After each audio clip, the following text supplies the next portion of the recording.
Esta é a entrevista na íntegra com a economista, professora titular na PUC de São Paulo e ex-presidente da Associação Brasileira de Economia da Saúde e Sociedade Brasileira de Economia Política, Rosa Marques, convidada pela AFPEA para compor o episódio número 5 do podcast Mundo Pós-Pandemia. Você pode ouvir o podcast conduzido pelo jornalista Lucas Scherer, com os melhores momentos desta entrevista e de outros convidados, acessando a página da AFPEA por Direitos e Democracia no Spotify e em outras plataformas. Você também pode ouvir na íntegra as outras entrevistas deste episódio e de outros aqui no nosso canal do YouTube.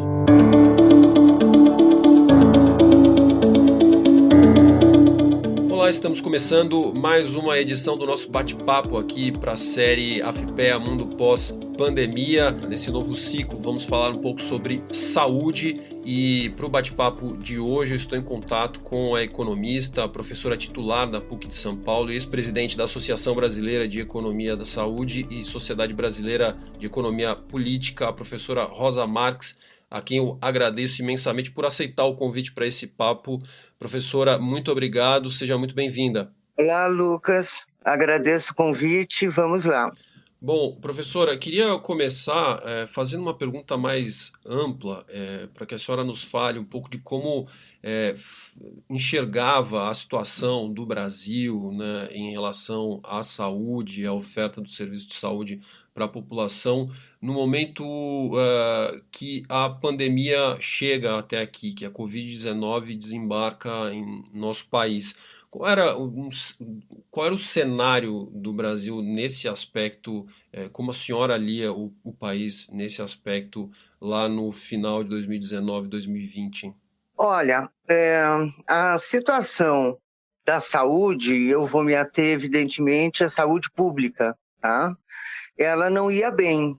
Por quê? Porque nós estávamos desde o ano de 2018 e 2019, né, com um processo de desfinanciamento.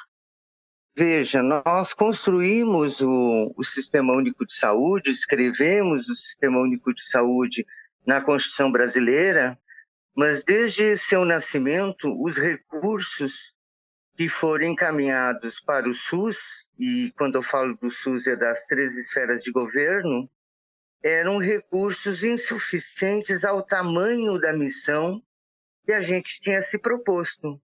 A missão era que todos têm direito à saúde, que seria um dever do Estado, né, conceder esta saúde.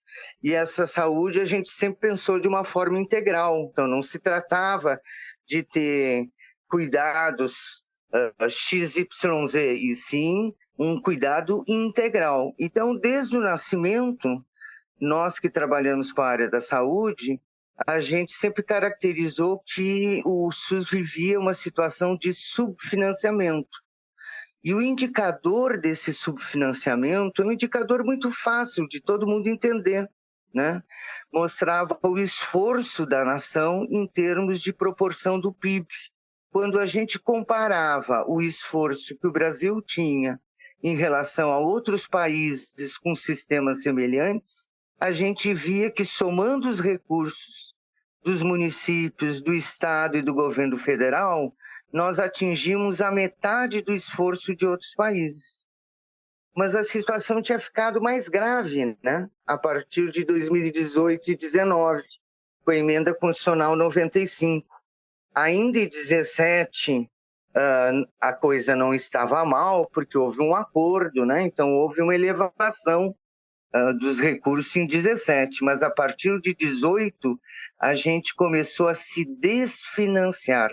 Então a situação, te respondendo, né, no que se refere ao sistema, como a gente pensava o sistema de saúde aqui no Brasil, ele vinha enfrentando grandes dificuldades financeiras. Agora, é claro que os problemas que se colocam com a pandemia são de outra ordem, né? Esse é o pano de fundo, vamos dizer assim, tá? Posso emendar e dizer uma coisinha em relação a isso? Porque, veja, a gente viveu no início da pandemia algumas coisas que têm a ver com as características do próprio Brasil, mas outras que têm a ver com dinâmicas que foram colocadas pela globalização, pela mundialização do capital. Você deve estar recordado que no início faltavam EPIs, né? Não tinha EPI, mas não tinha EPI porque a produção estava concentrada na China e não era só nós que não tínhamos EPI, tá? Agora, teve dificuldades advinda de uma situação brasileira, né? Que nós tivemos um processo de desindustrialização que ainda está em curso. Então, se somam características da dinâmica mundial com questões nacionais. Professor, agora pegando carona nisso que a senhora está colocando aqui para a gente, queria que a senhora nos falasse também um pouco sobre outras questões que estão associadas à resposta brasileira à pandemia de Covid-19, que estão para além do financiamento, entre elas a coordenação federativa do sistema, né? Também questões comportamentais, como a gente pode destacar o movimento anti-vacina. Ainda que a adesão à vacinação contra a Covid-19 aqui no Brasil tenha sido até mais positiva, digamos, do que em boa parte do mundo, né, outras vacinas do nosso calendário se desorganizaram, tiveram baixa adesão. Né, discutindo essa coordenação federativa, né, de estados, municípios, União, quais os pontos centrais dessa resposta das três esferas e da sociedade para os desafios que a pandemia nos colocou? Na opinião da senhora, quais as consequências futuras também desse comportamento e da interação entre esses atores? Olha, você está fazendo um montão de perguntas, um montão de questões, todas elas muito relevantes. Mas vamos lá, vamos ver se eu pinço as principais. Primeiro é o seguinte, sem ordem de prioridade, tá? Eu não sei a rigor, porque a gente diz o seguinte, houve evidentemente uma falta de coordenação por parte do Ministério da Saúde, né? Agora, até que ponto essa falta de coordenação foi determinada pelo negacionismo do atual presidente da República, né? Por quê? Porque nós tivemos, como você sabe, e quem vai nos escutar sabe perfeitamente, que nós tivemos uma sequência de ministros, né? Os ministros que não seguiam a cartilha, o que começava a incomodar, eram convidados a se retirar e assim por diante, né? Então, eu diria o seguinte, mesmo a gente considerando que o Sistema Único de Saúde, de fato, é um sistema que leva em conta as três esferas de governo, sem dúvida nenhuma que durante uma pandemia o Ministério da Saúde, se apoiando no Conselho Nacional de Saúde, negociando, discutindo, articulando com o CONASEMS e com o CONAS, né, teria que ter um papel proeminente, conduzindo a política, colocando um farol, vamos dizer, para esse país que é um verdadeiro continente. Nós não vimos isso acontecer, tanto que a gente viu que, de repente, governadores assumiam um protagonismo, por quê? Porque tinha ausência do Ministério da Saúde, né? Então, veja, a gente não pode desprezar o peso da voz negacionista por parte da Presidência da República, de alguns ministros, de algumas pessoas bem colocadas no governo. Por quê? Porque aparece para o conjunto da população, mesmo quando o Ministério tomava uma atitude correta, aparecia vozes discordantes, dissonantes, não tinha uma voz única. E precisava ter uma voz única desde o início. Isso é muito sério, isso desorganizou, isso diminuiu a efetividade da tomada de decisão de prefeitos, de governadores. Por quê? Porque vai minando, né? Vai minando a ideia a respeito de que todos tinham que estar cerrando fileiras contra o novo coronavírus. Não sei se eu me expliquei direito, tá? Então, a gente não pode desprezar esse peso. Agora, como você bem disse, né, é muito interessante apesar dessa voz negacionista, apesar do barulho que o negacionismo faz, principalmente nas redes sociais, o povo brasileiro se vacina. Ou seja, as campanhas de vacinação anteriores sensibilizaram sim o povo brasileiro, ele está acostumado com a vacina. E eu digo isso sem problema, mesmo considerando que outras vacinas estão prejudicadas, eu digo isso sem problema nenhum, porque basta você comparar como é arraigado o movimento anti-vacina de outros países. Tá? É impressionante, inclusive em países em que você não esperaria um tipo de atitude como essa, né? Então não é por acaso que hoje nós estamos com todos os atrasos, né, em relação à compra de vacina, tudo que nós acompanhamos. Hoje nós estamos com pouco mais de 65% da população brasileira com as 2 doses. Nós temos mais vacinados do que Israel. Veja lá. Israel, tudo bem que Israel é pequeníssimo, né? Não dá para comparar com o Brasil, tá? Mas eu digo assim, em termos de o percentual da população, por que eu falei Israel? Porque Israel foi cantado na mídia como aqueles que conseguiram vacinar muito rapidamente, né? Mas veja, tem um setor que se nega a vacinar. Assim acontece na Alemanha, assim acontece na França. A França conseguiu, inclusive, quebrar um pouco isso, né? Porque era 40% da população que era contra a vacina. Quando o Macron jogou pesado, principalmente em relação aos jovens, que sem se vacinar não entravam em lugar nenhum, os jovens começaram a se vacinar, né? E hoje está com 70 e poucos, uma coisa assim, tá? Mas uma coisa que você levantou em relação às outras, ao calendário da vacinação, né? As vacinas em geral que nós estamos aqui tão acostumados, né, a ter campanhas com grande sucesso, já se observava uma queda, como você sabe. Isso já estava acontecendo. E eu não sei a que atribuir isso. Quando a gente lê o pessoal que estuda, o pessoal levanta várias questões, até um certo, não digo um esquecimento, mas achar que essa doença já foi superada. Por exemplo, sarampo, né? Tá? Já está superado, mas se esquece de associar que está superado por causa das campanhas de vacinação. Agora, houve um atraso no calendário por causa da pandemia. Mas aí não foi só isso, né? As pessoas não se moviam para fazer as vacinas, as pessoas não faziam consultas, as pessoas tiveram suas intervenções cirúrgicas, aquelas que não eram absolutamente necessárias, que eram eletivas, foram adiadas, né? Então, na verdade, a gente tem um acúmulo de coisas na área da saúde que, vamos dizer, é um outro tipo de sequela da pandemia, né? E isso está colocando uma pressão sobre o sistema e vai colocar uma pressão no ano seguinte, no ano que vem. E aí, voltando à primeira questão, isso tem que ser levado em conta, né? Quando você faz o financiamento. Não se tratam de anos normais. Veja, nós deixamos de gastar em certas coisas em 2020, mesmo em 2021, mas tudo deságua em 2022. Tá? Bom, mas então, sobre a vacina em geral, isso foi uma grande conquista que o Brasil tinha tido, né, durante a vigência do SUS, e a gente não pode perder essa conquista. Tem que voltar à carga.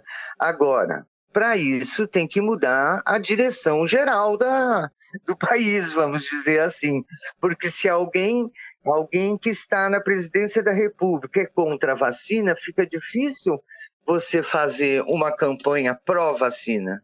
Pró-vacina não Covid-19, para tudo, né?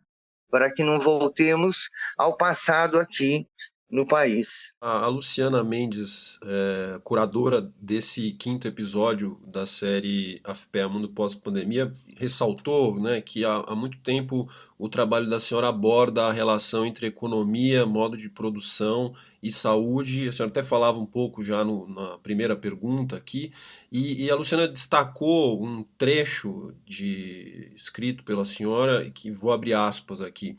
A crise econômica e sanitária que acompanhou o avanço da Covid-19, ao deixar claro que esta não será a última pandemia que iremos enfrentar, recolocou a saúde pública no centro da discussão, mas agora como elemento-chave para a garantia da soberania nacional e da coesão social, essenciais à continuidade do processo de acumulação na mundialização do capital, fecho aspas. Queria que a senhora comentasse, enfim, falasse um pouco sobre essa afirmação que faz, quais são as questões centrais dessa ressignificação da saúde pública colocada no centro do debate como elemento-chave para a garantia da soberania nacional e coesão social a que a senhora faz menção. Ok, Lucas. Primeiro o seguinte, bom, essa não é a primeira pandemia, né? Eu acho que é a quinta ou é a sexta, já agora me esqueci, decretada, não, anunciada pela Organização Mundial da Saúde. Mas é a primeira pandemia que teve um efeito avassalador sobre a economia mundial. Não tenha dúvida. Veja, essa é a primeira pandemia que conseguiu jogar para baixo a produção mundial desde que a economia está globalizada. Ela é maior do que a crise de 2007 e 2008. 2007 e 2008, todo mundo está lembrado, é uma crise que vai eclodir no coração, né, do capitalismo contemporâneo, ou seja, nos Estados Unidos, a crise da subprime. A queda do PIB que nós tivemos em 2020 da economia mundial, que foi de 3,3% negativo, né, foi muito maior do que aconteceu em 2007 e 2008. A queda foi de 0,9%, não chegou a 1% naquele período. Tá? Então, veja o seguinte, a gente tem que partir do pressuposto de que não é bom para os negócios uma pandemia. Eu quero que aqueles que nos escutam, né, se coloquem na posição dos empresários, dos grandes capitalistas, daqueles que fazem negócios. Tá? E veja, se eu coloco em risco a economia mundial e as economias dos países, nós aqui no Brasil caímos 4,1%. A Alemanha caiu mais de 8%. Tá? A Alemanha, então saí do Brasil, que é aqui um país dependente, meio subdesenvolvido, e fui para uma economia forte, tipo a Alemanha. Né? Então, uma pandemia não é bom para os negócios. A perda para quem está no poder. Numa situação como essa, se a gente levar em conta uma segunda questão, qual é a segunda questão? De que nós entramos numa era de pandemias. Antes até a gente estava dizendo isso, mas hoje quem diz é a próprio diretores, né, da Organização Mundial da Saúde. Ou seja, nós mexemos de tal maneira, né, com a natureza, não distinguindo o que é urbano, o que é rural, então não tem sequer aquela terra de ninguém onde os patógenos podiam se dissipar, está tudo grudado, né? Nós realmente entramos numa era de pandemias. Por isso, essa não é a primeira, com esse tal nível de contágio, exigindo um isolamento social e derrubando as economias do mundo. Numa situação como essa, tá? A gente tem que aprender com a experiência que nós tivemos no ano de 2020, que foi as economias, as mais fortes, simplesmente estarem desarmadas frente à pandemia. Eu mencionei uma das questões, né? Estava faltando EPI para todo mundo. Aliás, é uma coisa muito curiosa, porque a gente que ainda está em isolamento social, nem que seja relativo, a gente está vendo muito filme, muita série, né? Porque não tem muita coisa para fazer. E aí, quando a gente olha, repare que eles comentam que não tem EPI. Onde é feito aquela série? Nos Estados Unidos. É uma coisa incrível isso. Mas além de EPIs, né, os equipamentos que foram tão necessários para quem teve que ir para a UTI, os respiradores, aonde que eles são produzidos? Também na China. Tá? Ou seja, isso não quer dizer que não tenha países que até produziam. A Alemanha, por exemplo, ela produzia. Tá? Os Estados Unidos, era Trump, né? Mas ele teve que encaminhar uma reconversão de parte da indústria. E lá ele podia fazer isso rapidamente. Houve iniciativas até no Brasil. No Brasil, em Minas Gerais, né? A indústria automobilística acertou, acho que com o governador, e fez um pouco de reconversão.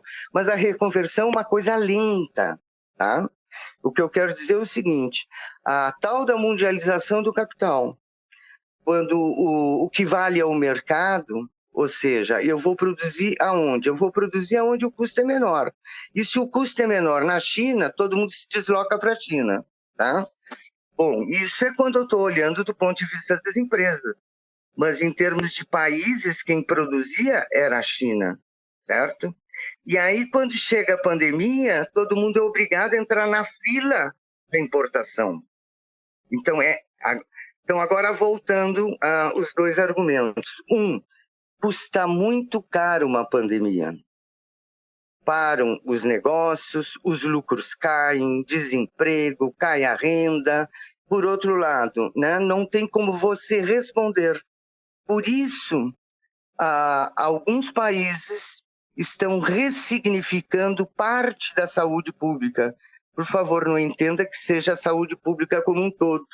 Ou seja, eles estão se dando conta que tem determinadas áreas que eu não posso deixar ao sabor do mercado, eu não posso deixar na mão do setor privado. O setor privado vai fazer uma conta e, se for melhor, ele vai produzir fora do país, né? Tá? Então, é uma questão de estratégia. Eu tenho que ter alguma coisa no qual me apoiar. E quando a gente estava começando a refletir sobre isso, porque isso é uma coisa interessante, né? Porque coloca uma cunha na velha discussão que a gente fazia entre universalidade da saúde e o acesso via meritocracia. Então agora tem mais um pedacinho, tem uma parte que o próprio Estado vai se preocupar, porque é uma questão de soberania nacional, de um lado.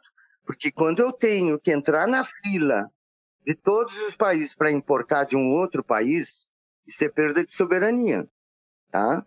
Mas tem um outro fator de que os governos, não importa qual a orientação ideológica os governos tivessem, eles foram obrigados a responder à pandemia. Mal ou bem, eles tiveram que responder. Tanto que todos elevam os gastos, todos. Aqui no Brasil, nós caímos 4,1%, mas a gente colocou 8,3% de recurso enquanto proporção do PIB. Isso é um dado do Fundo Monetário Internacional, que faz um levantamento, né, dos esforços que foram feitos no mundo inteiro. Tá? Mas, então, independente da ideologia do governante que tiver, né, de plantão, são obrigados a responder. E por quê? Porque se trata de coesão social. Eu tenho que dar uma resposta, mesmo que milhares estejam morrendo, tá? Mesmo que situações como aquelas que nós vimos primeiro na Itália acontecer, vimos na Índia, vimos em Manaus, né? Imagine isso se generalizando. Então, para manter coesa a sociedade, o governante tem que aparecer como alguém que faz alguma coisa, porque senão ele não tem por que ser governante. Então, aí nós estamos indo para a área da sociologia e da política, né? Tá? Mas é importante saber isso. Então, os países em que eles são um pouco mais preocupados com essas questões, eles estão começando a pensar um lado da saúde como de sua responsabilidade. Tá? Mas não se trata da consulta, não se trata das internações rotineiras, se trata de lados estratégicos, né, do combate de novas pandemias, porque infelizmente, ao que parece, não será a última. Bom, e aí isso está diretamente ligado também à necessidade de manter o processo de produção, como a senhora colocava, e a acumulação de capital, né? Só isso daria uma discussão enorme, tá? Porque a acumulação do capital, do ponto de vista geral, não vai muito bem. Quando chegou a pandemia, alguns meses antes, eu acho que em outubro de 2019, uma diretora do Fundo Monetário Internacional estava alertando, né, que 2020 haveria um arrefecimento do desempenho do PIB de 90 economias. Por quê? Porque não tinha ainda superado as dificuldades apontadas lá na crise de 2007 e 2008. Então, que ia crescer, mas ia crescer mais devagarzinho. E aí veio a pandemia. Mas o Fundo Monetário Internacional também alertava para uma outra coisa, de que era crescente a participação dos ativos financeiros de alto risco. Quem estava investindo em ativos financeiros estava tendendo a ir para aqueles de alto risco. Isso é muito perigoso, né? Isso é uma sinalização de que algo não ia bem. Então, vou emendando com uma outra coisinha, tá? Porque, se não me lembro, a chamada geral dessas entrevistas como é que fica, né, pós-pandemia, né? Bom, primeiro que a pandemia não acabou, né? Mas, de qualquer maneira, a pandemia, ela desorganizou as cadeias produtivas mundiais e nacionais. Essa é uma das causas da inflação que nós estamos vivendo, né? É pelo lado da oferta, mas não é só por isso, não. Tem outros motivos. Por exemplo, a produção de petróleo foi diminuída. Os produtores sentaram e resolveram diminuir. Durante a pandemia, evidentemente, a demanda tinha caído, eles diminuíram a produção, quando a demanda começa a aumentar, eles não aumentaram, né? E nós aqui no Brasil acompanhando a valorização internacional quando nós somos produtores e podíamos estar administrando esse preço. Mas então, o que eu estou querendo dizer é o seguinte, a economia já vinha um pouco mal, houve um acúmulo de distorções durante a própria pandemia, então tudo isso vai dificultar, né, uma retomada no sentido assim mais sustentável do termo, né? Quando tu pergunta como é que fica lucro, como é que fica a acumulação do capital. Então, a acumulação do capital, tem problemas acumulados que já vinham de antes e outros que apareceram agora, tá?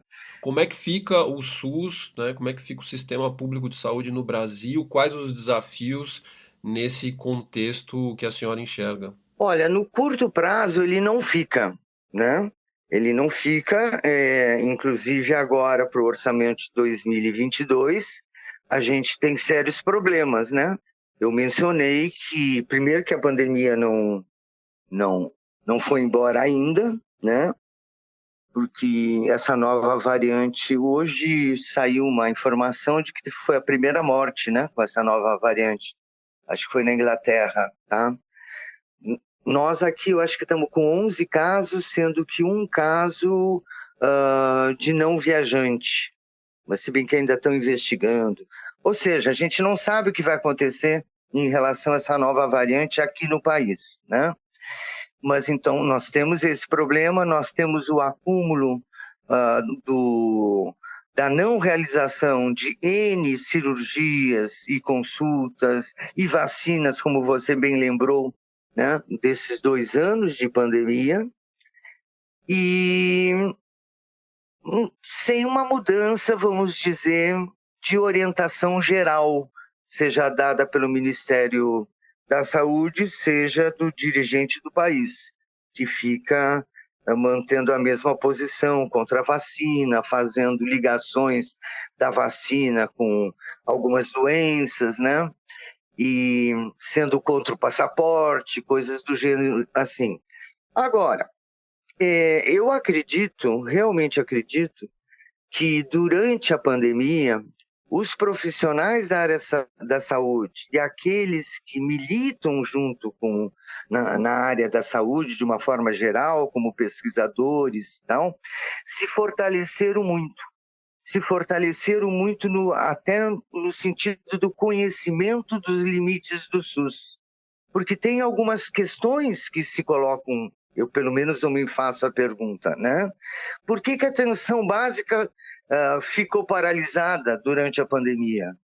Bom, eu sei que no início não tinha EPIs, mas depois tinha. Né? Então, essa é uma primeira pergunta. Por que nós tivemos dificuldade, pelo menos no plano local, de alguns estados, de fazer as campanhas de vacinação? Por que o CONAS e o CONASEMS não conseguiram preencher o vácuo que foi colocado pela falta de coordenação nacional? Não sei se você está me entendendo. O que eu quero dizer é o seguinte: nós sempre falamos, né, que o SUS, com as características XYZ, com participação popular, etc., esse lado bom da construção do SUS conseguiu se fazer presente durante a crise da pandemia? Eu acho que não. Ou porque já não tinha mais mecanismos dessas participações funcionarem, ou porque nós não soubemos usar. Eu acho que são elementos de reflexão, tá? Nós temos um próximo ano, vai ter novas eleições, né? E acho que essas questões elas têm que estar colocadas no debate, além da questão do financiamento. A questão do financiamento, vamos dizer, é prioritário da prioridade, porque sem isso o resto não existe. Mas não é só isso, né?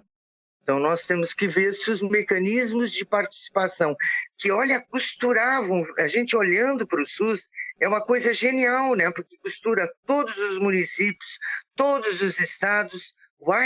E por que esse negócio não andou? Por que essa voz não se fez ouvir? Houve tentativas de organização, de governadores, uma coisa aqui, uma coisa lá, mas eu falo dos órgãos que constituem a estrutura do Sistema Único de Saúde. Tá? Então, eu diria que no curto prazo não existe uma mudança, mas as questões que se colocaram durante a pandemia, elas estão possibilitando reflexões que vão alimentar a discussão do ano que vem, e talvez a gente consiga fazer valer esses preceitos numa próxima presidência da República aqui. Bom, já tomei o tempo da senhora, já vamos passando dos 30 minutos de conversa. Só me resta então agradecer mais uma vez imensamente a economista, a professora titular da PUC de São Paulo, ex-presidente da Associação Brasileira de Economia e Saúde, da Sociedade Brasileira de Economia Política, a professora Rosa Marques. Muitíssimo obrigado, professora, pela gentileza dos ensinamentos aqui, e espero que possamos nos falar em breve, mas aí sobre uma perspectiva aí com um olhar para o futuro um pouco mais otimista. Ok, Lucas.